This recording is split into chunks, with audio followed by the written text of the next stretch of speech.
is Eric Bryant Hansen. I was born to an Amish family in northern Michigan in 1971. Oh wow. Wow. We worked very hard to get ourselves out of paying taxes, but we couldn't resist, so we moved out west.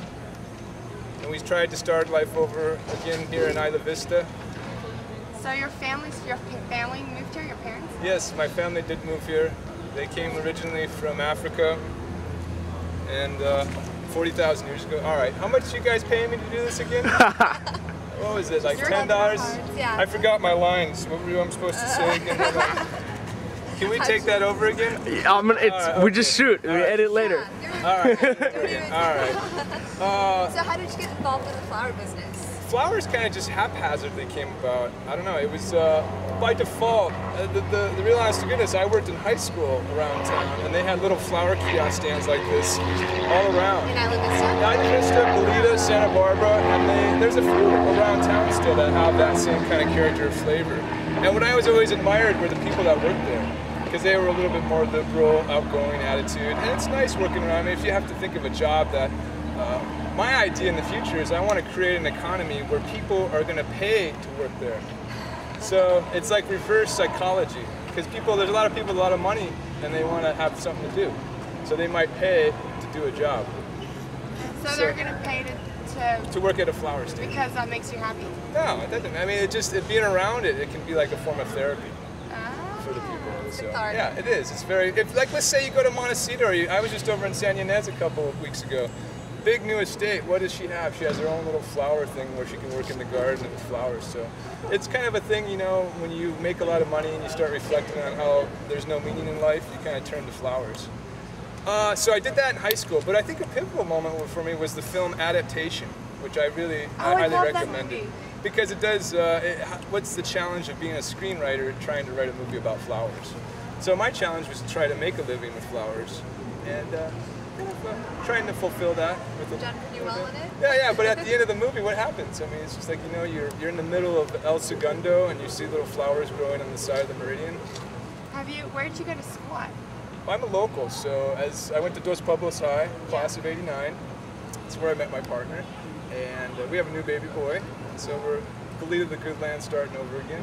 Oh. I basically, in Isla Vista in the 70s, you would not believe it, but I wouldn't stand out very much. There was a very flamboyant crowd of individuals.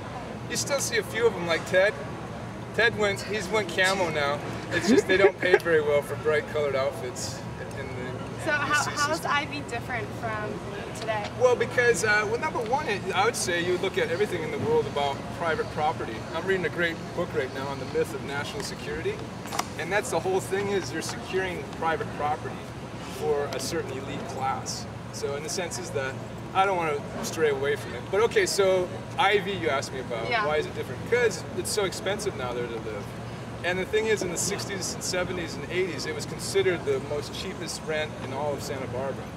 But what happened was that it just, again, the universities increased the flow of students, so that got used up. I'd also say, too, is that it's just populations increased around the world, so IV has just been caught up in that. So I think in the 60s and 70s, the baby boomer generations, which I was a kid, looking at these grown-ups acting like, you know, well, the thing was they didn't think there was going to be a tomorrow. They were worried about nuclear war. So did you grow up in Ivy?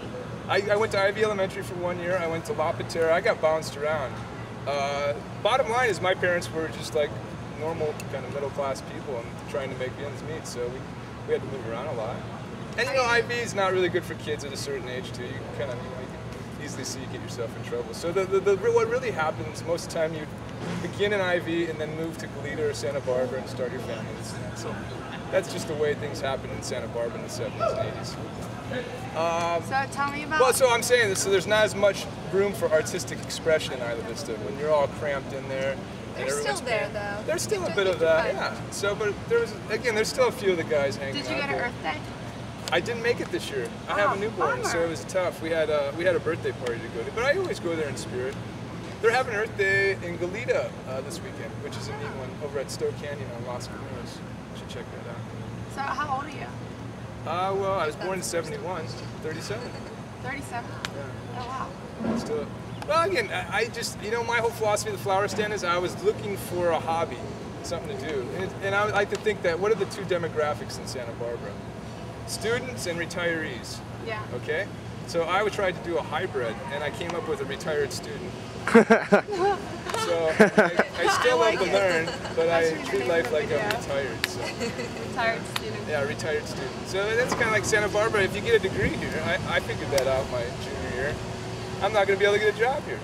So I'm going to have to move somewhere, and you know, I'm sorry, but I love Orange County. It's beautiful, especially when the smog blows in those days. It's just, you can always look to Disneyland to cheer you up. But it's just, it's tough, man. It's like, I love my hometown. So you would never live anywhere but here? No, I would live Hawaii. You guys gonna give me how much for this video? I'm out of here. Exactly. Did you go to Costa Rica or any other? I've been around, yeah. No, I think, although Hawaii you get island fever. I like to be around people, and that's my problem in a sense. So I would get really island fever over there. I know a lot of people that do that. What's There's a lot your of favorite guys. country you've been to? Favorite country? I went to Ireland again a couple years ago. Unfortunately, they're getting money, so they're losing their character. I like poor countries, people that try to make simple life. Yeah, to try to create a certain quality of life without needing the money to validate their way of living. So, Mexico's beautiful. And that's a truly, I mean, if anything, Mexico's got a range of things that are phenomenal. It's so close. So. Wait, did you go to school here? I did. At UCSB? I went to City College mainly. You know, if you're smart, you can save like what, 80% going to City College, and it's a much, I think, a nicer campus. So what did you study? I did a whole range of stuff. I was like, I was a little bit of everything. Hey, Bill. Good, man. They're talking about sending me on a flight to Africa. The rendition thing. What is this? You guys were into that interviewing me about. Don't waterboard me, bro. Maybe it's fun. Makes a big mess. I've seen it. Anyways, he's a security guy over at the library, at the museum. You gotta heckle the security guys. So you basically know everyone that works Yeah, I mean, it's like a small town if you walk by. Hey, Rich, what's happening, man? Hey. How's it going? Smoothie time? Got my watch today. So if your job's your hobby, what do you do in your free time? I don't know. I like to, I spend time on the internet. I have family, so we have a 16-year-old daughter, and we have a newborn, so guess what? I have double shifts, so I'm up doing the late nighters. I think the great thing about having lived in Santa Barbara for so long is I had roommates everywhere I lived. So it trains you for like family life so well. Because you got newborn babies waking up at 2 and 5 in the morning. It sounds like my roommates. They'd be stumbling in at 2 or 5. So it's like, I'm already, my brain and my body's already kicked in there. So it's like, it's not a problem. Where most people, because they live their little 9 to 5 lives and they're in bed, something new in their life would shake them up. So you're saying you're a good dad? Oh yeah, I tried to do the best I could do. I mean, financially I could be better off, but I grew up a tons of rich kids here, and we always learn that money doesn't get you everything in life. So. What's the best part of your job? All jobs, I'll tell you, it's like real estate: location, location, location. So, I love to swim in the ocean before work and after work. So that's kind of part of my lifestyle, yeah. And then I bike here, so I get sweaty, and then it wakes me up for my ride back home too. So it's nice. And again, it's great. I mean, this is like, you think about the GPS, if you do a Google Earth and then you zoom in on this, it's a really unique south-facing mountains. I mean, there's no other, if you travel around the world, you realize that how unique, and that's why everyone tries to preserve this. It's kind of a natural sanctuary for rich people. But I'm more like, I love Earth Day and all that. I feel it's a little bit elitist. Why don't we start to help out endangered part of humanity, like people that think differently and stuff like that? It's kind of like, like Berkeley. I always think of Berkeley as like a endangered species habitat, seeing all the people that have dropped out there and just like having a different attitude and lifestyle. So yeah, that's important. I think genetically that's really important for society too, because I hate to tell you guys, the economy ain't getting any better, and it's going to be, they look like they're full steam ahead into Iran these days, but we hope not. So you're optimistic about the future? Oh yeah, you have to be. I mean, if anything, there's so much momentum. Even if something does happen, we'll still keep on going. It's not like gas will get expensive. But you guys were fortunate. Get this. I was just telling somebody this yesterday.